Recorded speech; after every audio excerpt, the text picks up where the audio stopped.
Bob from Oregon's Constant Gardener. Welcome to the OCGFAM show.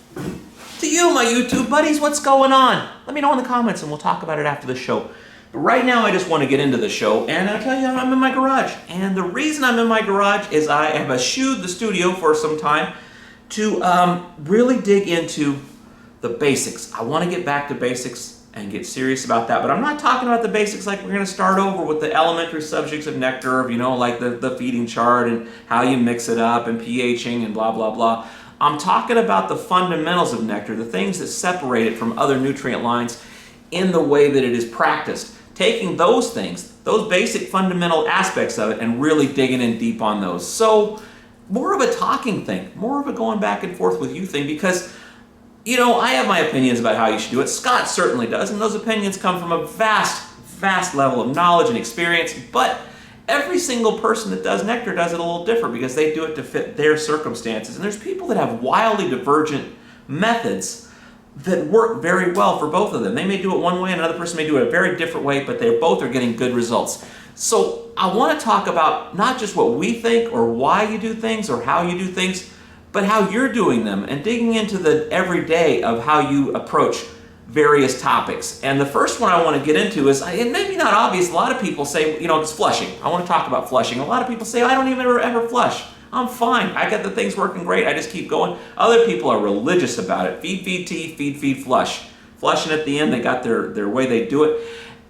And working good for all of them. But the thing I want to talk about this is because with nectar, it's a very different idea of what flushing is, and a very different thing because there's not just a flush at the end, but flush is interstitial when you're going through your grow. So I want to talk about that with you, about what I have some thoughts about flushing, Scott's thoughts about flushing, but more importantly, your thoughts about flushing, and maybe we can, you know, work on some ideas of people that do it different ways, why they do it that way, how they do it that way, and their results, so we can chat about it. I think I'm kind of wandering on, but here's what I want to do. A long time ago, Scott and I did a video about flushing where he actually did a flush. There were some good parts in there, and we'll show those and go through those as we're going through this whole track where we're going to do with the flushing and then moving on to the next thing. But right now what I want to do is show you just this little clip where Scott talks about the 3 different kinds of flushing, what they are, and how he does them, and the approach that Nectar has to those. So I want you to watch this video, but watch this video with be thinking in your mind, how can we approach this topic going forward over the next week or two or so to really dig into flushing, to do some advanced work on this to figure out how we can really improve our growth. So watch the video and I'll talk to you after. Now we're going to go into the flush. So what's a flush? Flush is it's a lot of things. You know, generally most people when they talk flush, they talk about preparing the plant for the end of the plant's life cycle, getting the fruit ready for... That's the industry term.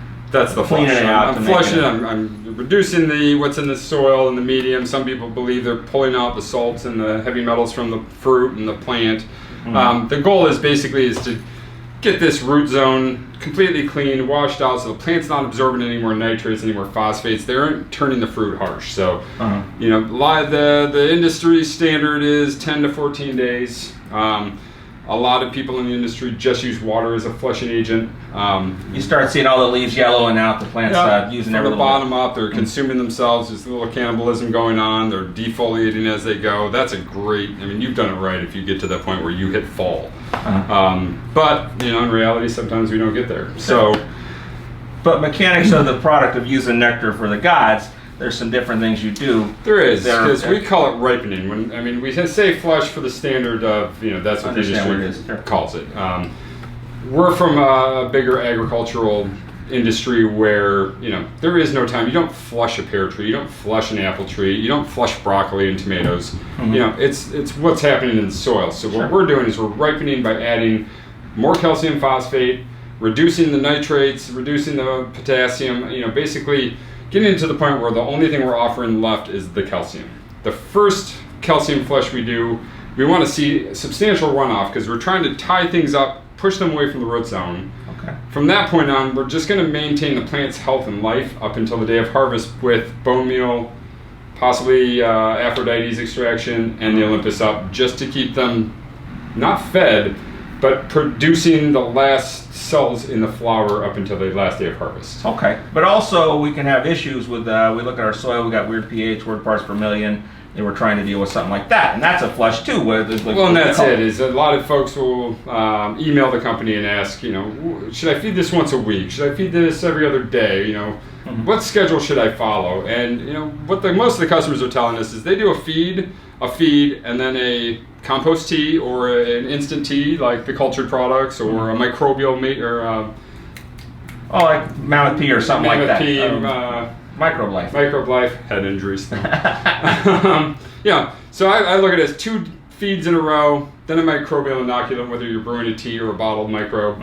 Then we go back to 2 more feeds, and then there's the Herculean flush. The Herculean flush in that span, that's only 6 water-ins there. So you got a couple that are feeding the plant, 1 that's adding the microbes, a couple more feeding the plant, and then 1 that's just preventing any issues from happening. Okay. We're not skipping the feeding. We're offering the calcium still. They're still getting the calcium phosphate from the bone meal. You can throw Aphrodite's in as, you know, preventative. But what we're doing is we're taking the excess of things that have built up in the soil, tying them up so that the plant won't start accessing salts and accessing acids when it doesn't need to. And then our microbials will come in and break that stuff up and give it back to it in a fashion that it can handle. Yeah, and that's the benefit of our flushing, is that we're tying things up and turning them into organic compounds through chemistry. They can be used at a later date instead of trying to just dump all that stuff out the bottom of the pot. Yeah. But we do want some coming out the bottom of the pot to what end?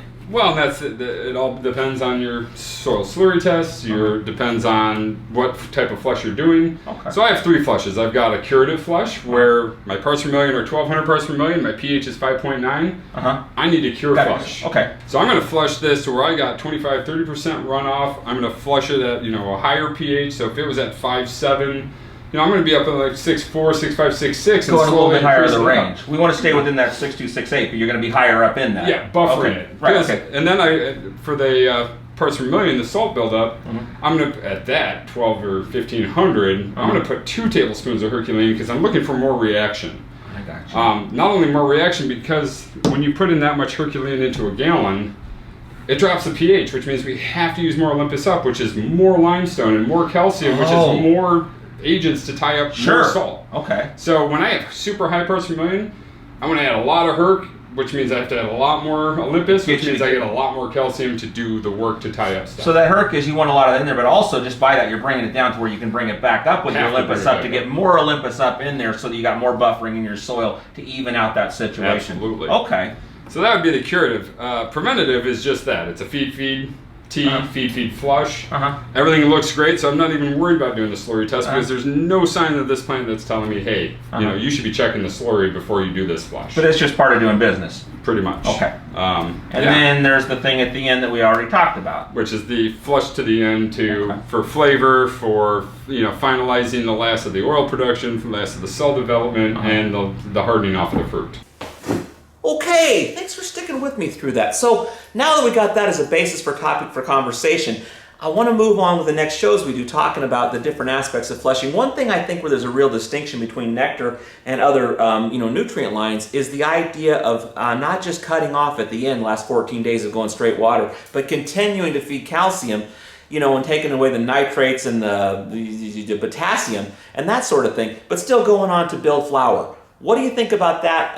What do you think about the curative flush and the, what do you call it, preventative flush? I'm sorry, I'm kind of tongue-tied with this because I'm excited about doing this, about getting something going with this, but I'm not sure exactly where we're going. But I think there's a real chance here that we can do some good work and really improve our grows. So let's talk about it in the comments. I love you. I'll see you tomorrow. We'll discuss more. The OCGFAM show, it's pretty good. It happens, it echoes a lot here. It happens every day. It's the OCGFAM show. See you tomorrow.